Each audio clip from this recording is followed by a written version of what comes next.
Bonjour à tous les chômeurs, bonsoir à tous les travailleurs. Est-ce que vous avez déjà rêvé de vivre comme un esclave dans un pod d'une grande ville et de travailler dans des entreprises de la tech qui sont des crèches pour adultes? Cette vidéo est alors pour vous et on va se pencher sur ce délire en détail. Alors préparez-vous les smicards chez Walmart, il va falloir danser pour votre seigneur et vous enfermer dans votre cage chez Amazon. Mais avant de commencer, je remercie CyberGhostVPN de sponsoriser cette vidéo. J'ai eu un problème récemment sur Twitter. On m'a recommandé plein de VTubers et des trucs qui viennent de la terre maudite appelée le Japon. Alors que pourtant je regarde pas ces trucs. Et les gens sont foutus de ma gueule en me disant que c'est à cause de mon historique alors que c'est complètement faux. C'est un complot de clochois pour me transformer en weeb, mais c'est de ma faute car ce serait pas arrivé si j'avais utilisé CyberGhost. Grâce à CyberGhostVPN, vous pouvez accéder à tout le contenu géobloqué et avoir accès au catalogue de plus de 40 services de streaming tels que Netflix, Amazon Prime, Disney+, etc. Ça m'est personnellement utile vu que j'habite plus en France. Et la plus grande utilité d'un VPN est de l'utiliser pour payer moins cher certains achats ou abonnements en les mettant dans d'autres pays où ça coûte moins cher. Technique de rat ultime que j'utilise tout le temps. CyberGhostVPN permet aussi de se protéger des hackers et tous ceux qui utiliseraient votre adresse IP à des fins néfastes car votre activité en ligne est cryptée. Une seule inscription permet de protéger jusqu'à 7 appareils simultanément, donc vous pouvez partager tout ça avec vos proches et c'est disponible sur tous les appareils, ordinateur, téléphone, smart TV et même console. C'est garanti satisfait ou remboursé pendant 45 jours avec un support français disponible 7 jours sur 7, 24 heures sur 24. Ils ont plus de 38 millions d'utilisateurs et très simple à utiliser, ils disposent de 5 étoiles sur Trustpilot. Avec le lien en description, vous pouvez commencer à vous protéger sur internet pour seulement 1,94€ par mois, donc 4 mois gratuits, soit 84% de réduction et je précise que l'offre est à durée limitée. Il y a de plus en plus de vidéos de personnes qui occupent des bullshit jobs, c'est-à-dire des jobs dont concrètement même ceux qui occupent le poste ne sauraient expliquer à quoi ils servent, qui tournent sur les réseaux sociaux, souvent dans des grosses boîtes de la tech, Snapchat, Facebook, Amazon, TikTok, etc.,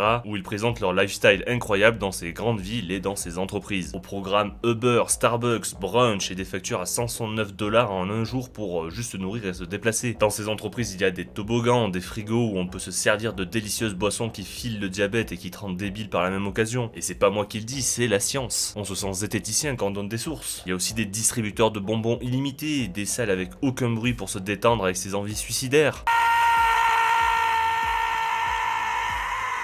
Des mini-golf, des open space, et vous vous demandez, mais est-ce que ces gens travaillent réellement? Et franchement, si on me propose un job comme ça, je signe directement. Et vous n'avez pas tort, ça fait rêver. Ça a l'air mieux que d'être guichetier au Crédit Agricole et d'expliquer à un boomer comment ouvrir l'application pour voir à quel point son argent placé sur son livre A stonks par rapport à l'inflation. Mais ne vous faites pas berner, la vidéo qu'on va visionner vient d'un employé de TikTok et on va la regarder en entier pour que vous compreniez un peu de quoi je parle. You ever wondered what it's like to work at TikTok? Well, we're officially back in the office, so guess what? You're coming to work with me today.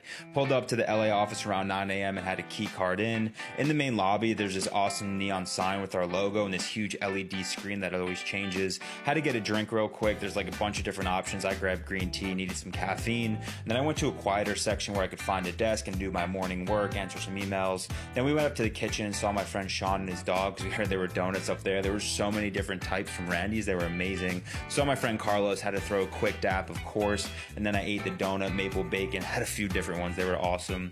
Then we had a big department meeting. The head of our department, Tim, kind of briefed us on what to expect for the week. And then I was playing with this crazy screen that like tracks your movement. I have no idea how it works. Then of course it's time for lunch. There was so much good food. I think this was Mediterranean, all different types of grains and meat and veggies. Really good. Ate with some friends, which was a lot of fun. Then we went down to the lobby. There's this fancy photo booth, so I had to get some pics. Then I went back to my desk to do some afternoon work. Had to get some trail mix, a little afternoon pick-me-up. Worked at the couches for a little bit. And then I was done with my work. It was around 4 or 5 o'clock, so time to head home. Packed up, great first day back in the office. Mais ce que ce Célestin du Reset ne vous dit pas, c'est qu'il bosse dans la section marketing de TikTok. Alors retirons l'illusion et enfilons nos lunettes comme dans They Live ou Invasion Los Angeles en français. Si vous n'avez pas vu ce film de 1988, je le conseille fortement et vous pouvez le trouver facilement sur YouTube. Synopsis, un mec qui bosse dans le bâtiment rejoint malgré lui des complotistes qui se baladent avec des lunettes de soleil, sauf que ces lunettes de soleil permettent de voir réellement ce qu'il se passe. Les messages subliminaux dans les pubs, les livres, et permettent même de voir des sortes de reptiliens qui dirigent le monde. Et si vous vous demandez pourquoi je porte tout le temps des lunettes de soleil, c'est pour ça. Alors enfilez les vôtres et faites tomber l'illusion qui nous entoure. Et arrêtez de boire de l'eau du robinet remplie de fluor. Donc ce monsieur qui nous vend ce travail de rêve chez TikTok est, comme je l'ai dit, dans l'équipe marketing. Et c'est son putain de job de montrer l'entreprise son meilleur jour pour augmenter les bénéfices de ses seigneurs, qui est ici le parti communiste chinois. Son job c'est l'équivalent de guide touristique qui te fait visiter la Corée du Nord dans les villes créées exprès pour l'occasion et te vendre le pays comme une utopie. Mais c'est rempli d'acteurs et ça ne représente pas la réalité. Ici on ne voit pas les ingénieurs, les développeurs web, les codeurs qui fument 3 paquets de clopes par jour en bossant 14 heures d'affilée dans un pod et qui doivent répondre à des appels appelle à 2 h du matin car il y a un bug sur l'application et qu'il faut régler ça de suite pour ne pas que la masse ayant subi une trépanation en utilisant l'application 15 heures par jour puisse continuer à scroll sans pause pour voir du contenu intéressant comme des femmes en train de faire du playback sur des musiques de merde ou qui font la nouvelle chorégraphie à la mode depuis 2 heures et qui changent de main, tout ça pour avoir des points de dopamine et monter en followers grâce à leur talent de cosplayeuse.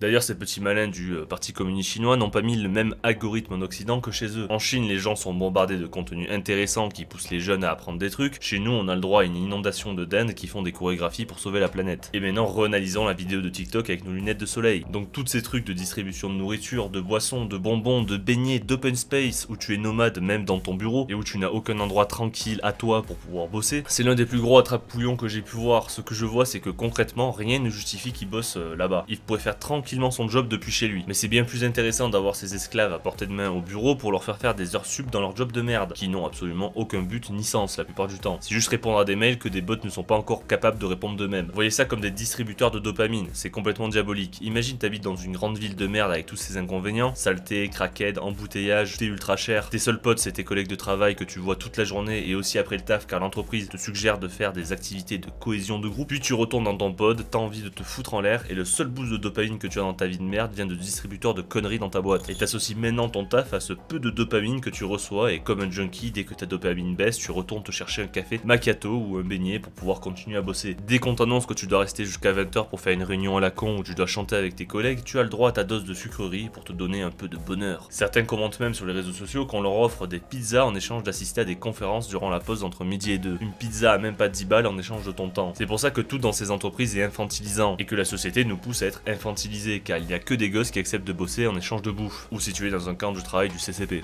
Ils pourraient faire ça tranquillement depuis chez eux, mais non, ils sont prisonniers dans leur workspace. C'est designé pour devenir malade et tu te réfugies dans les poignées de bonbons pour relibérer un peu de dopamine dans ton système. Et c'est bien plus rentable de payer un distributeur de bonbons ou des beignets de merde à tes employés que leur donner un vrai salaire avec les bénéfices colossaux qu'engendre ce genre d'entreprise de la tech. La question que je pose, c'est est-ce qu'ils ont une vraie assurance santé dans ces boîtes américaines? Est-ce qu'ils ont un vrai plan retraite et un vrai salaire qui leur permette de vivre convenablement dans ces grandes métropoles? La réponse est non et c'est pourquoi ils vivent dans des pods à 1200 $ par mois ou des placards. La vidéo TikTok se déroule à Los Angeles et je déconne pas sur l'histoire des pods puisque cette photo vient aussi de Los Angeles. Ils payent 1200 $ par mois pour être logés à la même enseigne qu'une auberge de jeunesse. Même les cellules du crew semblent préférables à ce destin. Donc la réponse est non, ils ont une condition de merde, ils savent même pas à quoi sert leur job, et ils peuvent même pas se payer un vrai logement, mais ça va, au moins ils ont un distributeur de bonbons et de beignets. On leur paye leur repas du midi en échange de regarder des conférences, et ils peuvent faire un petit mini-golf ou du toboggan durant leur petite pause. C'est le genre de truc qui fait bander Klaus Schwab ça. C'est moi. C'est le destin que nous propose le World Economic Forum et ses multinationales, un monde de bisounours en apparence avec plein de sucreries et de douceur, où les adultes sont infantilisés dans des sortes de crèches, camps de travail, mais quand t'enfiles tes lunettes de soleil, tu comprends que c'est totalement dystopique. Et quitte à faire ça, je propose une nouvelle solution et une alternative aux sucreries pour libérer de la dopamine et rendre ces esclaves qui méritent de se faire reset accros au travail. Et cette alternative est de remplacer les bonbons par du crack. Un crackhead ferait n'importe quelle tâche ou travail pour une dose. On donne à lui une dose. Et je vous conseille d'ailleurs, si vous habitez en grande ville, de former un crew avec les craquettes de votre quartier. Vous payerez l'essence 20 centimes le litre car ils iront la siphonner pour vous. Vous pouvez choper des écrans plats flambant neufs à moins 95% du prix originel, alors ne sous-estimez pas la puissance des craquettes. Et on va voir maintenant pourquoi le crack est bien plus efficace que les bonbons. Crack est mauvais pour la santé, bonbons pareil, crack donne des cernes, les bonbons aussi. Le crack te rend maigre alors que les bonbons te rendent obèse plus tu as le diabète. Avec le crack tu ferais n'importe quel job pour une dose et tu peux vivre à même le sol dans les bureaux donc pas besoin de pods. Alors qu'avec les bonbons, bah t'as quand même envie d'avoir ton chez toi même si c'est une sorte de camp de travail qui fait pas rêver dans des pods. Et le crack te permet de débloquer des super pouvoirs alors que les bonbons te transforment en merde remplie de soja sans aucune volonté ni force. Et le crack permet aussi de commencer à recueillir et à entraîner des animaux random. Quand tu prends du crack, tu as pas besoin d'installer Pokémon Go puisque ta vie devient Pokémon Go. Tu deviens Sacha et tu jettes des canettes sur des rats pour essayer de les apprivoiser. Bref, conclusion, tous ces problèmes pourraient être réglés avec du crack. Plus besoin de dopamine au travail, plus besoin de dopamine en scrollant sur des applications. Une énorme dose de dopamine est disponible pour pas grand chose. Des super pouvoirs et des combats épiques de Pokémon nous attendent. Alors s'il faut du crack pour arriver à supporter ce monde dystopique, j'ai envie de dire allons-y quoi. Mais ne vous inquiétez pas, Elon Musk travaille sur la puce qui devrait pouvoir régler la dépression comme ça, plus de problème. Vous serez heureux de nettoyer des chiottes, vous serez heureux quand vous mangerez votre steak de moustique, vous serez heureux de jeter votre vie par la fenêtre pour enrichir un milliardaire en bossant toute la journée en faisant des heures sup non payées pour une part de pizza. Alors quand on regarde les causes d'arrêt maladie, alors on enlève encore une fois le Covid bien entendu, c'était conjoncturel. naturel. Il y a les troubles psychologiques qui interviennent en deuxième cause d'arrêt maladie. Et dans les troubles psychologiques, les 3 raisons invoquées, c'est des problèmes liés aux pratiques managériales. La deuxième cause, ce sont les exigences du poste, de la fonction. Et la troisième cause, c'est l'environnement et les rapports sociaux au travail. On n'est pas bien dans son travail, on se met en arrêt maladie. Est-ce que vous comprenez ce phénomène, notamment chez les jeunes ? Moi, je savais déjà qu'on était dans une France d'assistés. Maintenant, je vois que nous sommes dans une France de fragiles. Donc, je ne suis pas surprise par rapport à ça. Moi, par exemple, profession libérale, ça ne me viendrait pas à l'esprit d'être malade. Parce que même si je suis malade, j'ai rien qui tombe, je ne suis pas payée. Donc, il ne faut surtout pas que je sois malade. Donc, même si il se trouve que je ne suis jamais malade. Donc, en fait, on est malade parce qu'on on est peut malade parce qu'on veut glander chez soi et avoir la paye qui tombe. Voilà pourquoi on est malade. Parce qu'un rhume, c'est quoi ? C'est un rhume, une angine, et on va pas bosser. Mais c'est quoi ces gens qui foutent rien ? C'est quoi ces glandus, ces assistés, ces feignasses ? Non mais c'est pas possible. Comment vous expliquez que moi, profession libérale, mes confrères profession libérale ne sont officiellement jamais malades ? Ça veut dire que je les vois en audience, franchement, je peux te le dire, parfois... moi. C'est pourquoi ? Non, tu me laisses parler. Parfois, ils sont vraiment pas bien, ils sont à l'agonie, je les vois à l'écharpe, mais ils viennent quand même. Alors que quand ils ont la paye qui C'était tombe... pas forcément une bonne idée, parce que s'ils doivent plaider, ensuite... Il y en a qui doivent plaident, c'est refiler pas le facile, Covid mais à tout le monde. ils le font pourquoi ? Parce qu'ils aiment leur travail, parce que c'est pas des faibles. Là, c'est un truc de... C'est quoi, c'est fragile, là ? C'est quoi, c'est faible ? Kevin ?